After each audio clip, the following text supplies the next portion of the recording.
Did Bishop Wooden just suggest that Trump is on the Lord's side? OpenAI and MLK's estate have come to an agreement about the use of his likeness. And speaking of likeness and AI, let's talk about the culture with y'all love this Queen Elizabeth Pentecostal preacher. Let's get into it. Welcome to The Church, the Court, and the Culture, a podcast that looks at race, religion, and the law and their intersection in American society. I'm your host, Brooke Gurley. Thank you so much for joining me. If you haven't already, please be sure to follow this podcast. You can follow it wherever you get your podcast, whether that's Spotify, Apple, Substack, the RSS feed, wherever. Please be sure to subscribe. You can also follow me on social media. I am at Palooki's World everywhere except TikTok, where I'm just at Palooki. And Palooki is spelled Palooke. It's also on the screen in case you didn't get that real quick. Just a heads up, this episode hopefully should be very short because last week we went on. It was a great conversation. But, I want to keep it short, kind of like how I envisioned it, like just this short blurb giving you some of the highlights, some of my thoughts. I know I say that all the time, but I think I should be able to keep it short this week. Hopefully. All right, by way of announcement, just letting you know that this podcast will not drop a new episode next week, but I will be back in 2 weeks with more great content.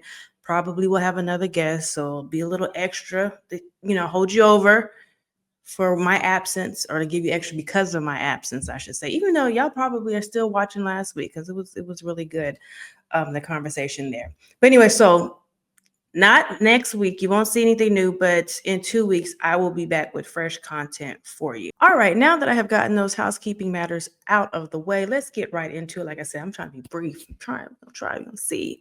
Get into the church. And that is a clip that was sent to me by a family member who shall remain nameless, who is a pro-Trump MAGA supporter. Yeah, I don't get it either.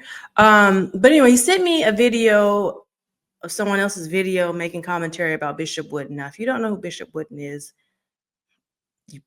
I don't know if that's a bad thing, but anyway, Bishop Wooden is a very renowned, well-known Church of God in Christ bishop out of North Carolina. I think it's called the Upper Room is Church of God in Christ.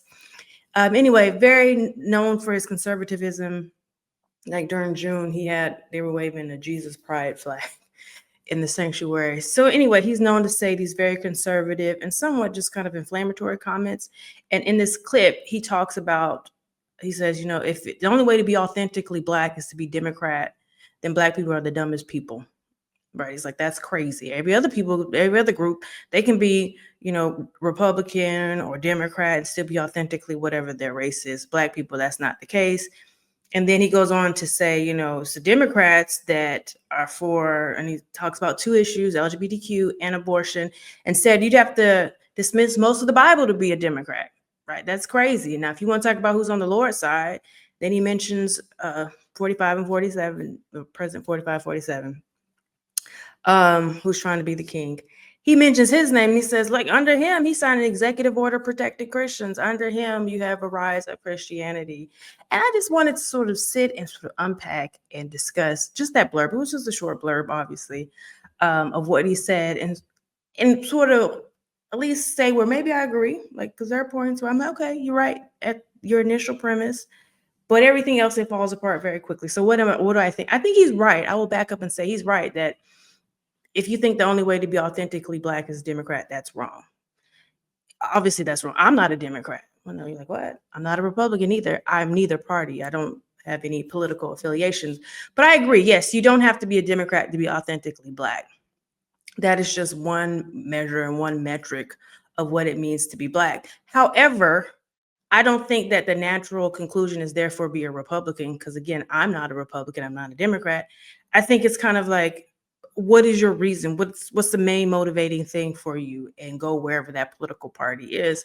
But I think just because the Democrats have some issues, and it's not for me, it's not those two that he mentions, but because they have other issues, I do think that there's a problem.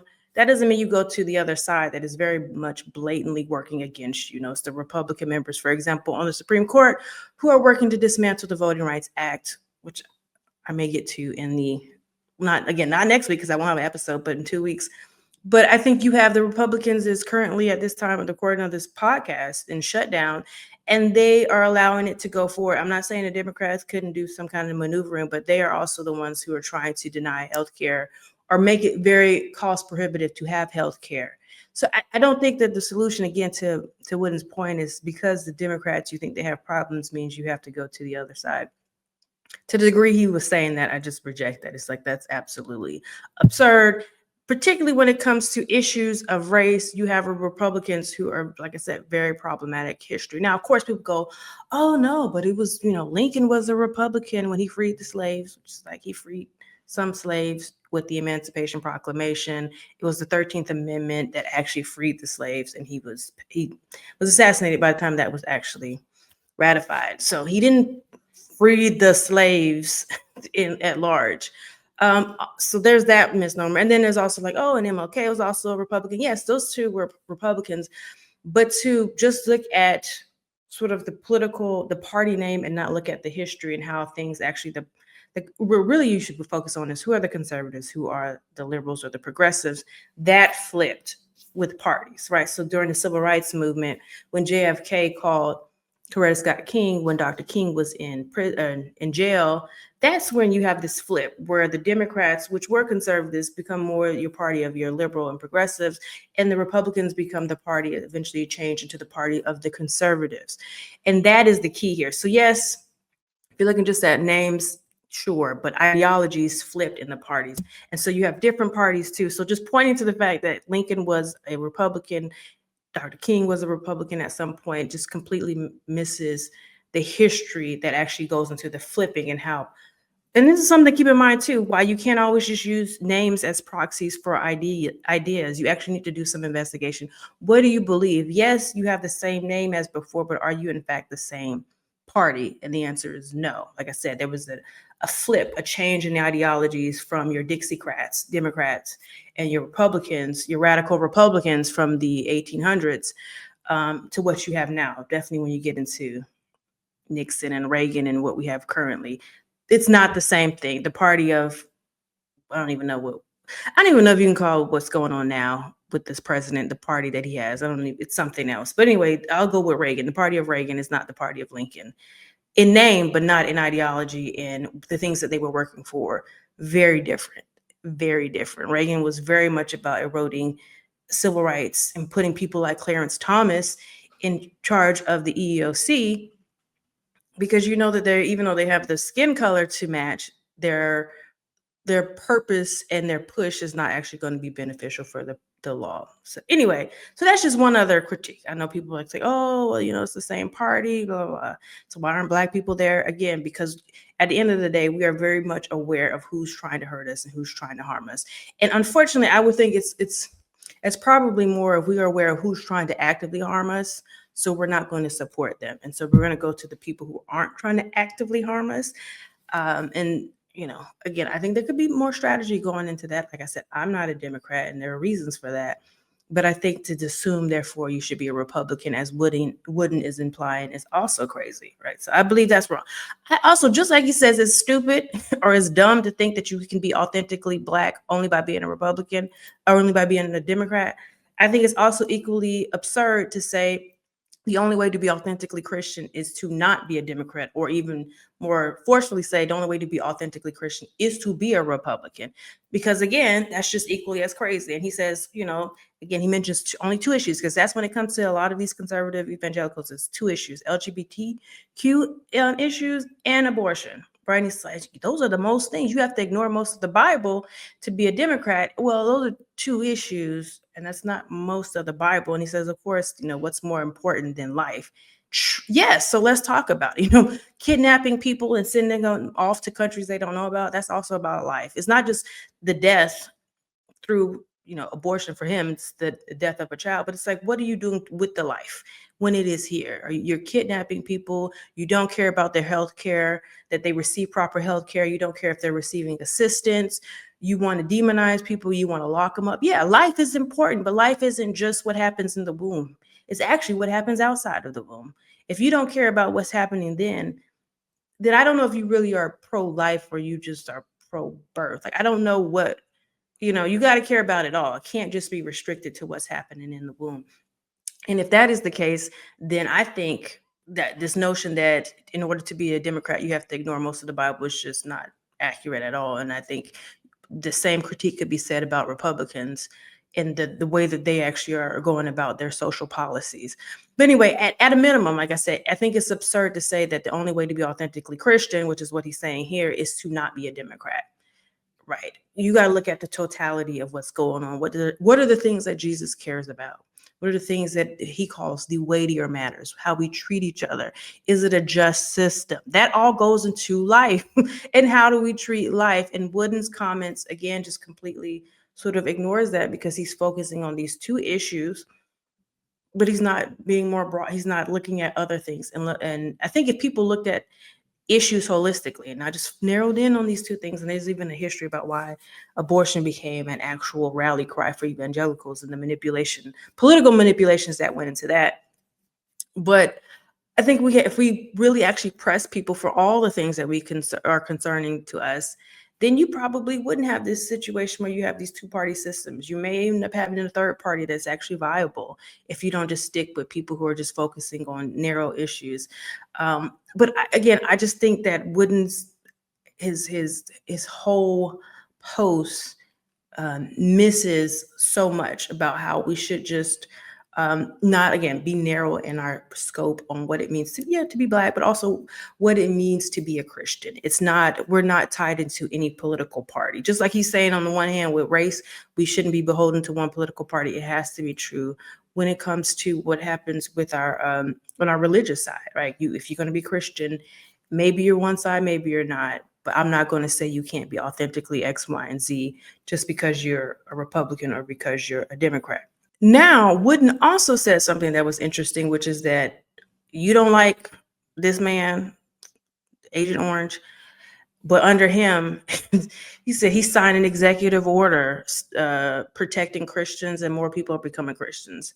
And therefore, the full implication is he's on the Lord's side, or the Lord is on his side, or whatever.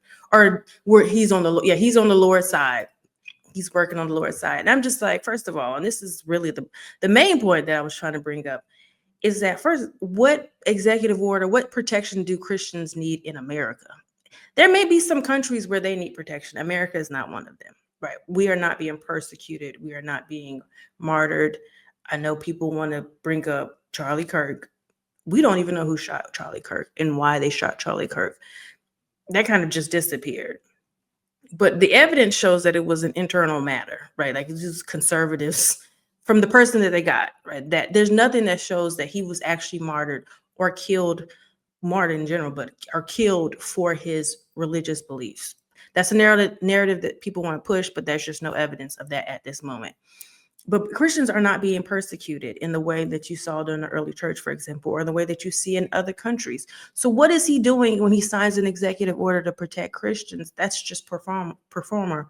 He's not actually trying to do anything. It's just so that people like Wooden will take that to the pulpit and say, look what this man is doing, right? He does not care in reality. Trump does not care about these people, right?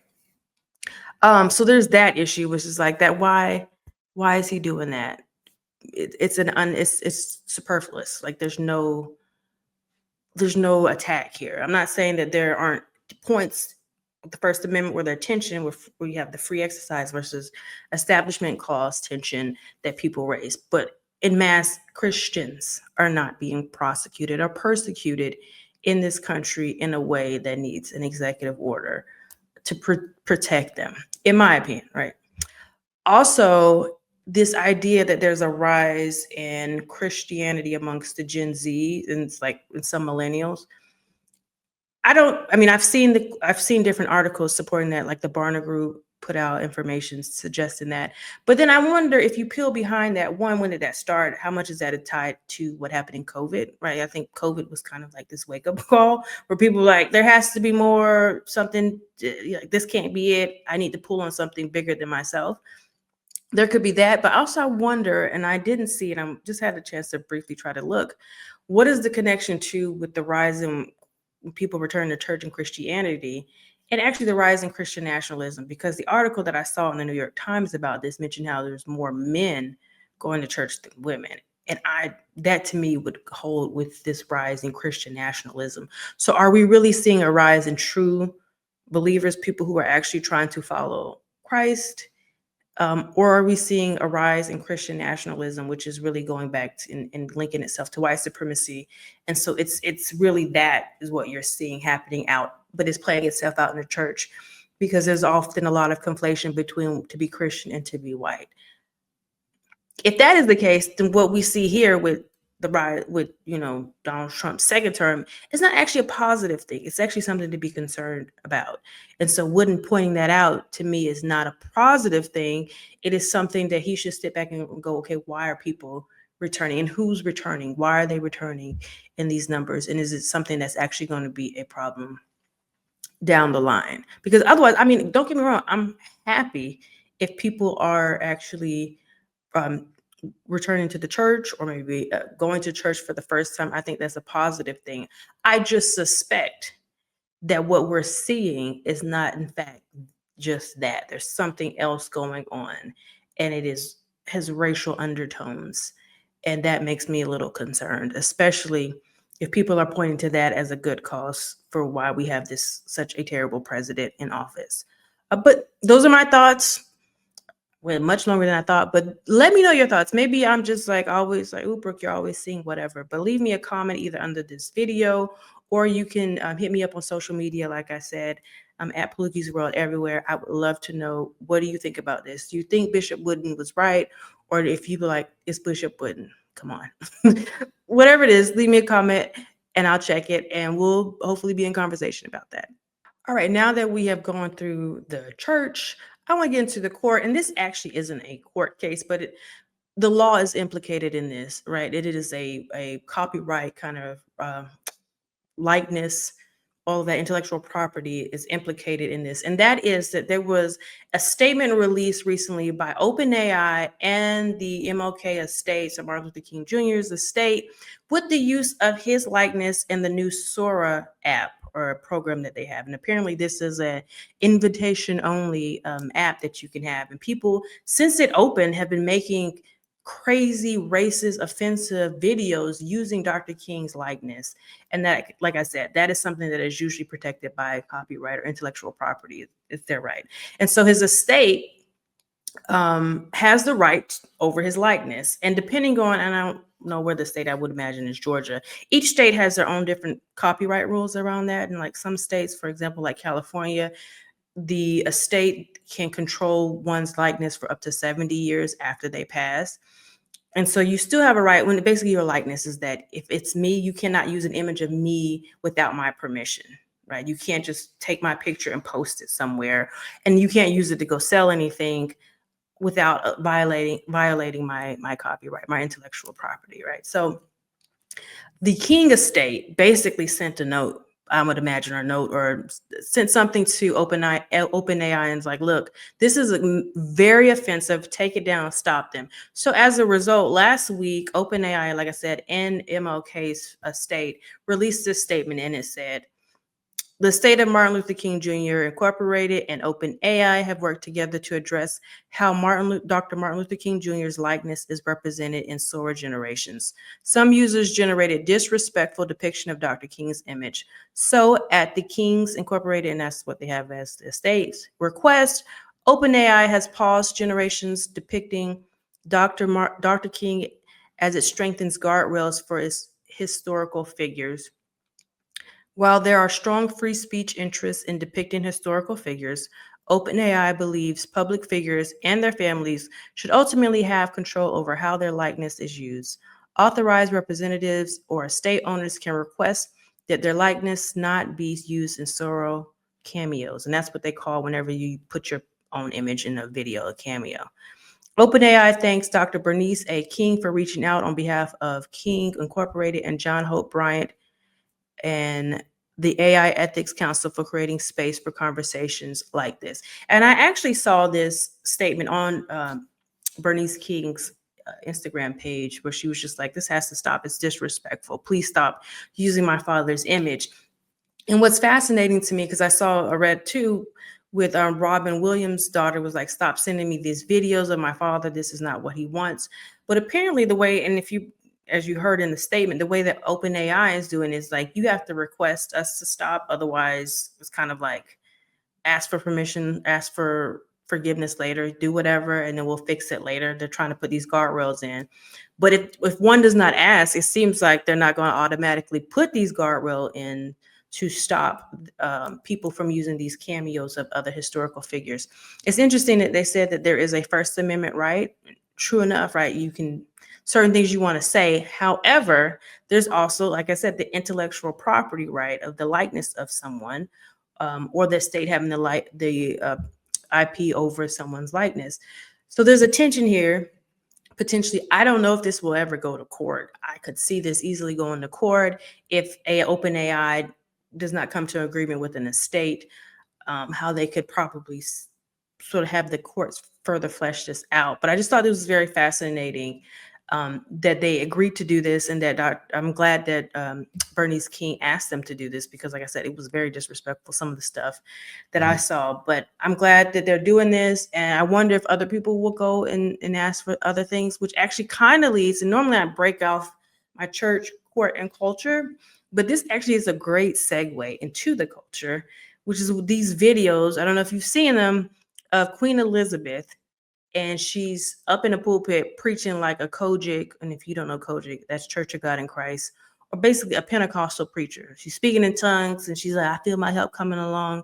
And of course, she has her accent. It's funny, it's cute for now. But then, as I was thinking about not the court part about Dr. King's estate, what happens if Buckingham Palace says, hey, stop that?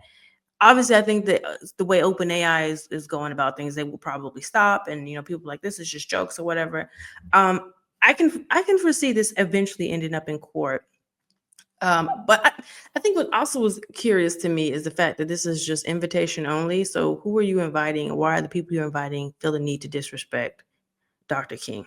That was also just a thought that came along. But anyway, I thought it was funny that the church folks decided to take Queen Elizabeth as a Pentecostal preacher. I don't think that's any no harm, no foul. But then people in Buckingham Palace may think that it's very disrespectful to have her in that light, right? And they may ask OpenAI to do that to stop those as well. They clearly own the likeness of the Queen. And yeah, it's just, I mean, I think AI can do wonderful things, but I also think that there's some potential for some great um, bad things to go, some nefarious things to happen, especially since these are deep fake.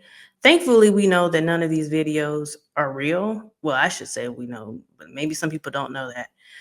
Definitely you would see Queen Elizabeth and go, okay, obviously that's not her. But some of these videos, some of the videos, obviously with Dr. King, it's not him. Like I saw one with him and Maury talk show. Obviously, you would not know. But if someone wanted to do something even more nefarious and put Dr. King in a light that could, like a video that seemed like it could be real, it could have been historic, that's a problem.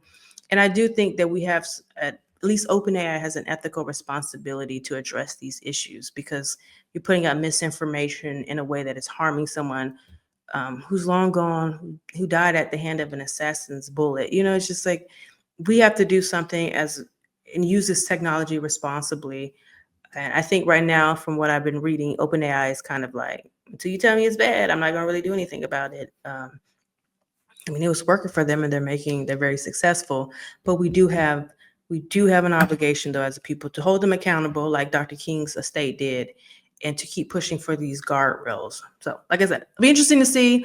I'd love to know your thoughts on that. Like I said, this is kind of the court and the culture combined together. But let me know your thoughts on whether or not you think this is a violation of the First Amendment, whether or not, no, this is what they're doing is a violation of their intellectual property and it has to be reined in, or if you think there's a solution that could actually meet both. But as I close, because I am kind of like dipping in both the court and the culture, I wanted to end with a more kind of clearly cultural point, and that is I wanted to bring up a book recommendation. I know it's been a while since I brought up a book recommendation because I've just been running my mouth with people and talking about different things. But this week, I want to bring up the book recommendation segment again. And I have a fabulous book that I've been reading. It's called The Bible Told Them So. And it's about how evangelicals during the 1950s and 60s, really all the way up to kind of the present, but how during integration, they relied on their religion to justify segregation or trying to maintain segregation. And not only did they do that, but once they realized that was a losing battle, that you can't be blatantly racist, how the language changed and became more race neutral and more religiously heavy to justify um, their desire for segregation. So it's not like, oh, it's not because they're black, it's because, God gave us the right to be able to, it's family values. Like we should be able to raise our children the way we see fit. And that means not raising them in a school where they're not going to get the best education. And where they're not going to get the best education when they have school with black people. So it's just like the morphing and way that white supremacy just takes different aspects and alters its language, alters its apparent objective, but really in the end, it's still the same goal. It's just presented differently. And so this book does a very good job of charting that. And I highly recommend it. It again, The Bible Told Them So by J. Russell Hawkins. And you can get it on Kindle, Amazon, obviously, Barnes and Nobles. And it's also available on audiobook. If you have Spotify and you have a premium account and you have, I think, 15 hours free every month on audiobooks, it's fabulous. I am not getting paid or anything for this. It's just like a book recommendation if you want to learn and grow and sort of deepen your understanding of the historical reality of what's going on presently in our society. If you have any book recommendations, please let me know because I would love that. I would love to add to my long list of books that I already have and grow and deepen in my own knowledge and understanding of things as well.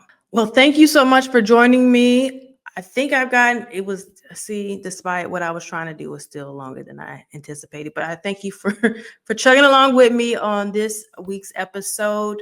Again, if you haven't already, please be sure to subscribe to this podcast. You can subscribe on Apple, Spotify, Substack, or wherever you get your podcasts. And also follow me on social media. I am at Paluki's World everywhere except TikTok, where I'm just at Paluki. Also, be sure to share this podcast with someone. If you think it's very fascinating, I would love that as well. Please be sure to hit the notification button if you're watching on YouTube so you never miss the latest episode. Until next time, you all be safe. Peace.